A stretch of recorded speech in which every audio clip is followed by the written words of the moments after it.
오늘 본문 말씀을 한번 살펴보면 이 빌립보에 있는 그 교인들에게 이 사도 바울의 그 권면이잖아요. 근데 이렇게 얘기하고 있습니다. 이 사랑하는 자들아 이렇게 부르고 난 다음에 나 있을 때뿐만 아니라 나 없을 때도 복종하고 두렵고 떨림으로 구원을 이루라 이렇게 얘기하고 있어요. 그러니까 우리가 이런 거 있지 않습니까?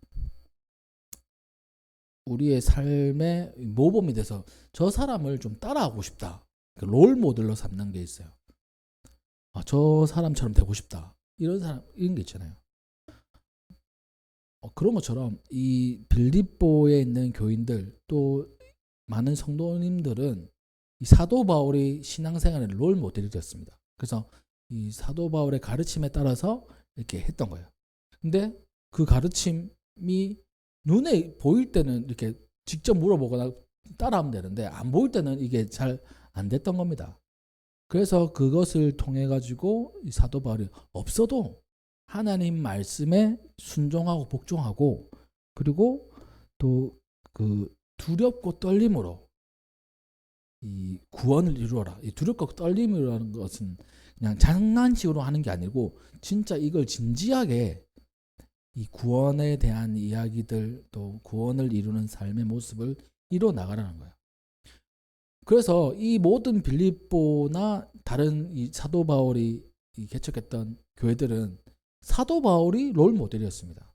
그 사람의 모습을 통해서 신앙생활하고 이 예수님을 알아갔던 거예요.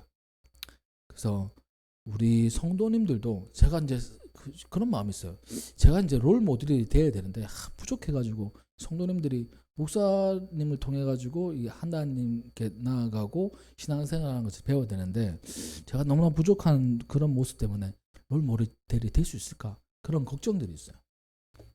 그래서 저는 우리 찬양빛교회에서 함께 신앙생활하는 분들의 롤 모델이 될 수 있도록 늘 기도하고 말씀으로 이렇게 바로 서야 되는데 그러지 못했던 한 저의 모습에 참 부족함을 느낍니다. 우리 신앙생활 할 때 뭐 우리의 목표는 예수님이지만 그 예수님을 닮아가기 위해서 저 사람처럼 저분처럼 하면 예수님을 닮아가고 또 우리의 신앙생활에 알맞은 길라잡이가 되겠다라고 하는 분들이 있는 것처럼 우리가 오늘 살펴볼 그러니까 존 웨슬리 감리교를 만드신 존 웨슬리에게도 그런 롤 모델들이 있었어요. 지난주에는 어머니 수산나 웨슬리를 통해서 규칙과 이 신앙의 기본기를 배웠다라고 한다면 오늘은 존 웨슬리의 아버지 사무엘 웨슬리의 이 삶을 통해서 우리가 그것을 한번 살펴보고자 합니다. 이 존 웨슬리가 그냥 감리교를 만든 게 아니고 어떤 부분들의 신앙생활들을 이렇게 롤 모델을 삼아서 신앙생활을 하다가 목회를 하다가 이렇게 감리교가 생겨진 거거든요. 그러기에 이 말씀을 한번 같이 나눌 때 우리도 이렇게 생각해야 돼요. 우리의 삶에 여러 가지 문제들이 생기잖아요. 그러면 어떻게 할까라는 그런 생각들을 하게 됩니다. 하나님 어떻게 해야 됩니까? 어떤 문제가 생겼을 때 말씀에서 이 답을 찾아야 되는데 말씀에 어떤 부분에 이렇게 해라고 나와 있는지 모를 때가 있어요. 그럴 때는 신앙의 선배들의 행동들을 보면서 그대로 따라하는 겁니다. 그래서 오늘 함께 나눌 이 존 웨슬리의 아버지 사무엘 웨슬리의 삶의 모습을 통해서 그런 거와 비슷한 삶의 모습들이 우리에게 다가온다면 저 사람처럼 한번 해봐야 되겠다라는 것을 우리가 깨달을 수 있는 거죠. 그러면 이 사무엘 웨슬리는 1662년 영국 남부 도체스터에서 4자녀 중 막내로 태어났다고 합니다. 그의 어머니가 도체스터 트리니티 교구의 목사였고 또 그 어머니 그러니까 사무엘 웨슬리의 어머니가 목사님이셨고요. 그리고 그 어머니의 아버지가 그 지방의 대부로 알려져 있던 존 화이트 목사님이었답니다. 그러니까 저는 잘 모르지만 이때 당시에 존 화이트 목사님은 그 지역에서 대단한 목사님이었던 거예요. 그분의 이 딸이 이거 좀 헷갈리죠. 사무엘 웨슬리의 어머니였던 겁니다. 그러니까 존 웨슬리의 할머니였던 거죠. 그리고 이 사무엘 웨슬리가 태어난 지 9개월 만에 그 아버지가 여기 아버지의 이름이 또 희한하게도 그 존 웨슬리입니다. 그러니까 존 웨슬리의 할아버지 이름이 존 웨슬리고 아버지의 이름이 사무엘 웨슬리고 그 아들이 존 웨슬리인 거예요. 이해가 되시겠죠? 네. 다시 한번 설명드리면 제가 박준인데 할아버지의 이름도 박준인 거예요. 그러니까 예를 든다면 이런 겁니다. 그래서 존 웨슬리의 할아버지 존 웨슬리가 이 어떻게 보면 종교 심판에서 이게 이제 어떻게 보면 그 유죄를 인정받아 가지고 쫓겨난 거예요. 그러니까 교회 내에서도 이 지방 내에서도 이런 일이 없어야 되지만 재판이 열립니다. 이단의 시비에 걸리거나 아니면 뭐 여러 가지 옛날에는 그런 재판들이 많이 있었어요. 근데 요즘에는 그런 건 잘 없는데 그래서 그것 때문에 축출이 되었습니다. 교구에서 쫓겨난 거예요. 쉽게 말하면 제가 이제 그 감리교 부산 서지방에서 쫓겨난 것처럼 쫓겨난 겁니다. 할아버지가요.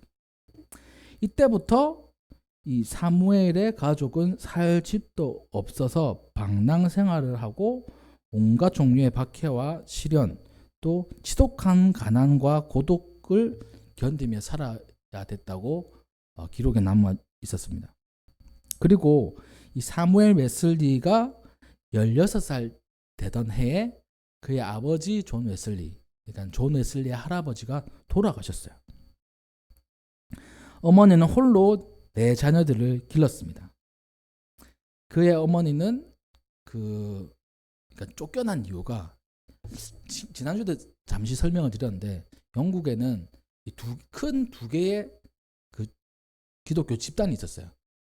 국교회라고 하는 거, 그러니까 성공회, 그러니까 나라에서 지정한 교회, 나라에서 지정하지 않는 교회는 그냥 비국교 이렇게 돼 있는 겁니다. 그래서 국교회에 있다가 쫓겨나가지고 이게 가난하게 사니까 불쌍하잖아요. 비국교에 있던 사람들이 이 사무엘 웨슬리의 가정을 돌봐준 겁니다. 이렇게 생각하시면 되는 거예요. 그래서 비국교회의 많은 성도님들의 도움을 받아서 생계는 연명해 나갔지만 그래도 그 가난을 벗어날 수는 없었던 겁니다. 그런데 이 어머니는 자신에게 남아있는 사명이 내 자녀에게 정통의 기독교 신앙관을 물려주고 싶은 마음이 가득했던 거예요. 그러니까 어떻게 해서 내가 돈을 많이 벌어가지고 애를 잘 먹고 잘 살게 해야 되겠다. 이걸 고심한 게 아니고 이 사무엘 웨슬리의 어머니, 즉 존 웨슬리의 할머니는 이렇게 딱 결단했던 겁니다. 내가 얘네들한테 다른 것보다 신앙은 정확하게 알려줘야 되겠구나. 믿음을 정확하게 알려줘야 되겠구나. 이거를 이제 결단했던 거예요. 여기서 우리가 이분의 그 가치관을 본다면 본받을 점이 있는 거잖아요. 만약에 저 같으면 먼저 얘네들 좀 잘 먹이고 잘 키우고 이걸 걱정할 텐데 그거는 하나님께 맡기고 신앙을 가장 우선시 여겼던 겁니다. 우리는 이럴 수 있을까요? 그래서 우리가 한 가지 배웁니다. 삶이 먼저냐 신앙이 먼저냐라는 그 갈림길에서 위대한 존 웨슬리를 탄생하게 했던 그 과정에서는 신앙이 먼저였다는 사실을 우리가 발견하게 돼요. 바라기는 우리 성도님들의 삶 가운데도 삶 가운데 이 신앙이 우선이 되는 우리의 성도님들 되시기를 주님의 이름으로 축복합니다. 그 다음에 이 사무엘 웨슬리는 16살까지 도체스터의 비국교도 학교에 다녔고, 그다음에 18살까지는 런던의 에드워드빌 비국교도에서 공부를 했다고 합니다. 그리고 그는 아버지의 스승인 존 오웬의 추천을 받아서 영국의 명문 비국교도 학교 스토크 뉴잉턴 아카데미에 갈 수 있었던 거예요. 그래서 그의 삶 가운데 이 비국교도의 도움을 받아가지고 그에 맞는 학문을 계속 익혔던 겁니다. 그리고 런던에서 학교를 다닐 때 존 버년의 설교를 몇 번 듣고 깊은 감명을 받았다고 추억하며 일기를 쓴 부분이 있어요. 그리고 이 사무엘 웨슬리는 21살 되던 때에 자신의 신앙과 정치적인 입장에서 중대한 전환기를 맞게 됩니다. 선조들의 오랫동안 충실히 지켜온 이 비국교도의 신앙을 떠나가지고 국교도가 되기로 결심을 했던 거예요. 어떻게 이렇게 급작스러운 변화가 일어나는지는 분명하게 알려지지는 않습니다.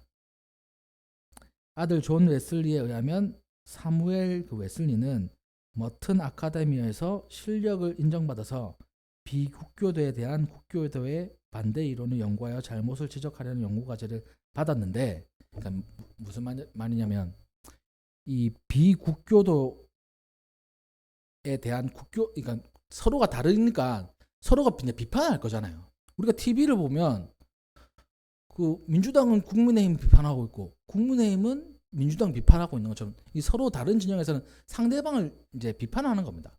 그 숙제를 받은 거예요.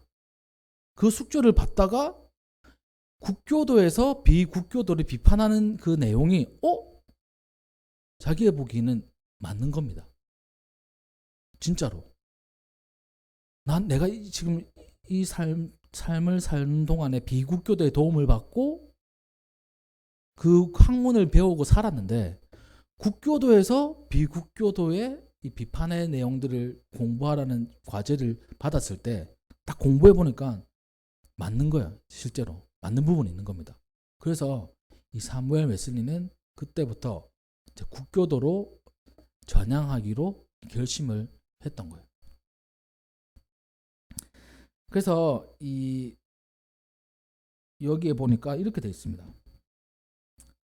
비국교도를 떠나 국교도로 되기로 결정하고 더 이상 비국교도 학교에 머무를 이유가 없다고 판단해서 다음 날 아침에 일어나서 몇 시간을 걸어가지고 옥스퍼드 대학에 갔대요. 그때 당시 옥스퍼드나 캠브리지 대학, 그러니까 지금도 대단한 대학이잖아요. 이 대학은 비국교도는 들어갈 수가 없는 그런 방침이 있었다고 합니다.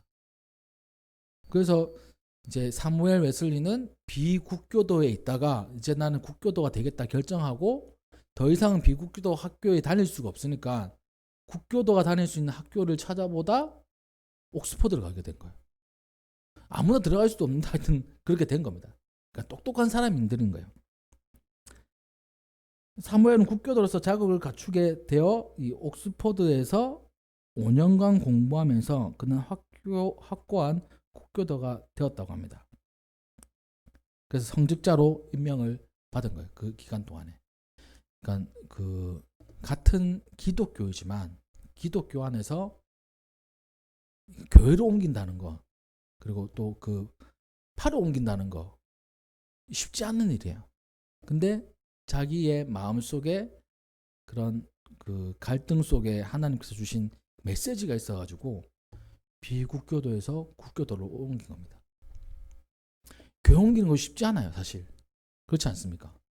저도 이제 그 부목사 사역을 하다가 개척하는 것도 쉽지 않은 일인데 일반 성도님들은 어떻겠습니까? 교회로 옮기는 것도 쉽지 않은 일이에요.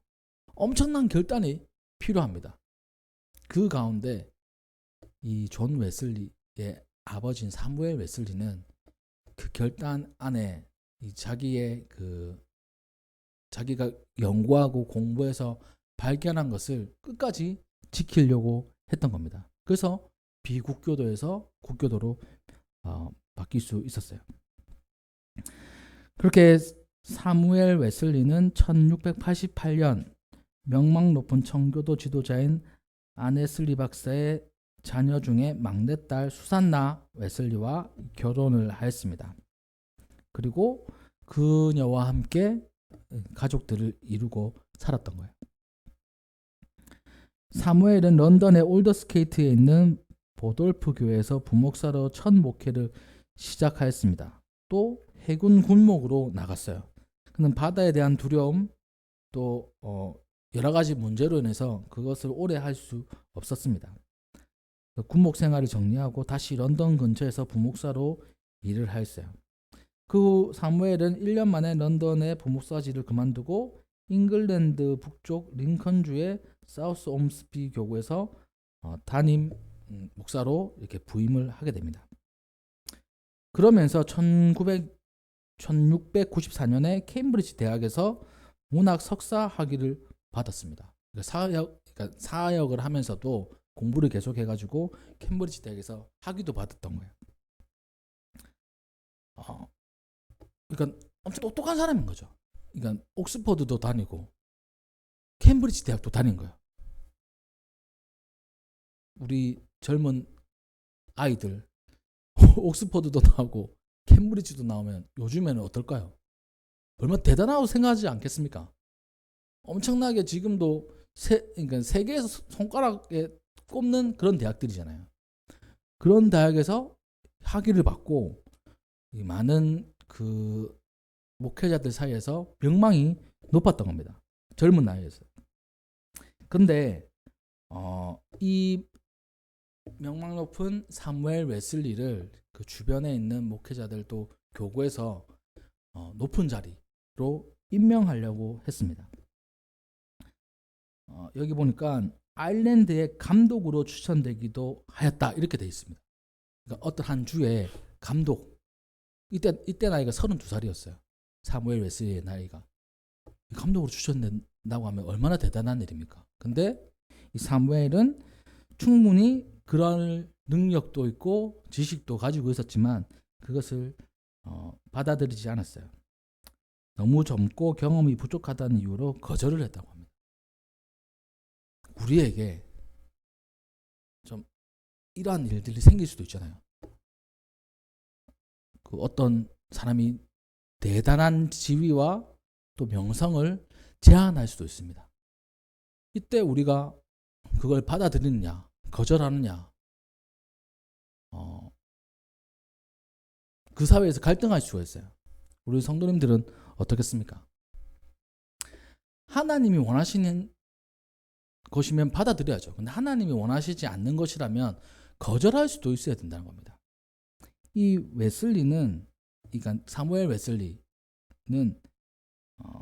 이 젊고 경험이 부족하다는 이유로 그 감독직을 거절을 했지만 여기에 보니까 진짜 속뜻이 있었어요.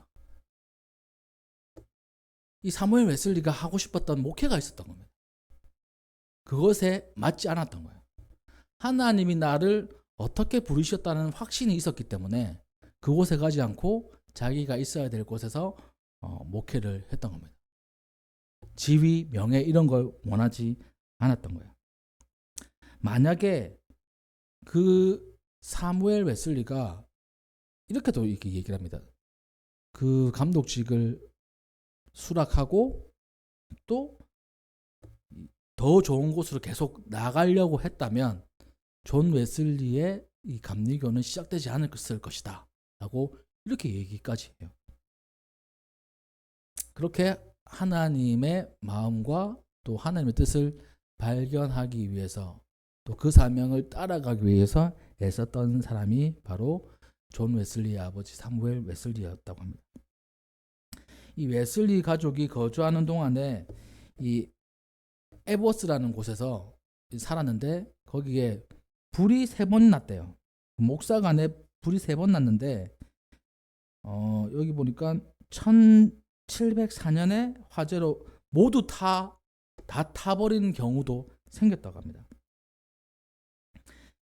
1709년에 세 번째 화재가 발생했는데 이것은 메소디스트 즉 감리교 역사 가운데 엄청나게 중요한 사건이에요. 그 화재는 1709년 2월 9일 수요일 밤 11시에서 12시 사이에 일어났습니다. 모든 식구들이 잠든 사이에 집은 온통 불길에 휩싸였고 불붙은 천장이 8째 아이 해티의 침대에 떨어졌습니다. 그래서 해티는 놀라서 불이야! 라고 외쳤다고 해요. 또 사무엘도 동시에 거리에 나와서 불이야! 라고 외쳤습니다. 사무엘은 온 식구들을 깨워서 속히 불을 피해 나가라고 소리쳤어요. 이때 집안에 우리 성도님들 어떻겠습니까? 집에서 불이 나면 어떻게 해야 될까요? 집에 있는 귀중품들 어떻게 해야 될까요? 집에 금이 있습니다. 다이아몬드가 있어요. 자, 우리 아이들 집에 불이 났을 때 어떻게 해야 됩니까? 뭐 먼저 가지고 나가야 돼요? 폰 가지고 나가야 돼. 또 컴퓨터 그 큰 거를 들고 나간다고? 그거 어떻게 들고 나가도 컴퓨터도 있고 모니터도 있는데.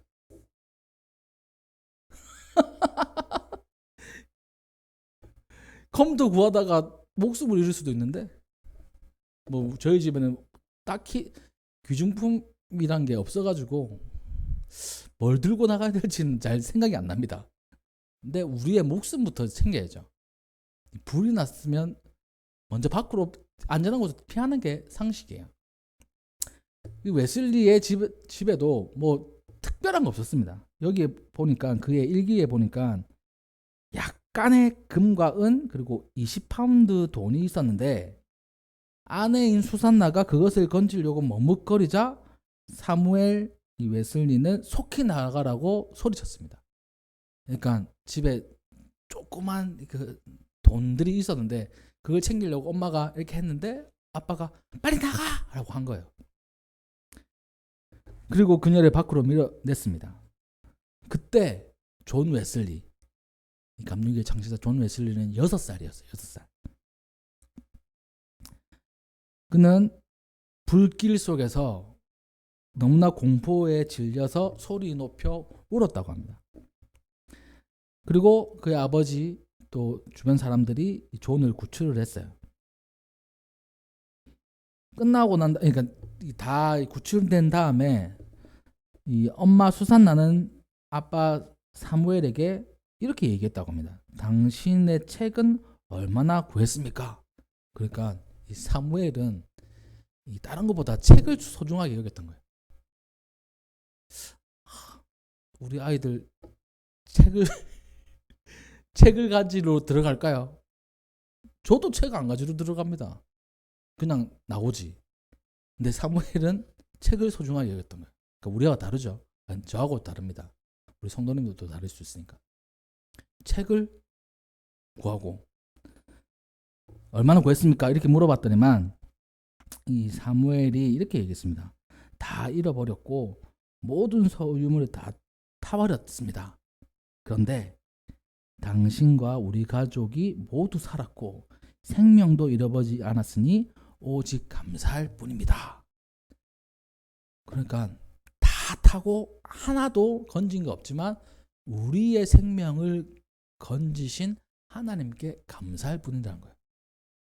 싹 다 잃었는데 하나님께 감사한다는 겁니다. 이때 동네에서 모여든 교구 식구들이 있었습니다. 그때 그렇게 모여든 식구들과 함께 무릎을 꿇고 기도하자고 했어요. 우리 모두를 지켜주신 하나님께 감사합시다. 하나님은 내게 사랑스러운 아내와 귀여운 아이들을 주셨습니다.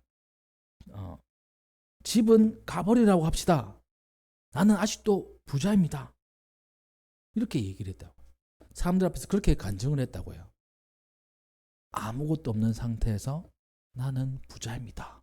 라고 외치고 함께 기도드리자고 이 제안을 했던 존 웨슬리의 아버지 사무엘 웨슬리. 우리가 좀 담고 싶은 그런 신앙의 모습 아닙니까?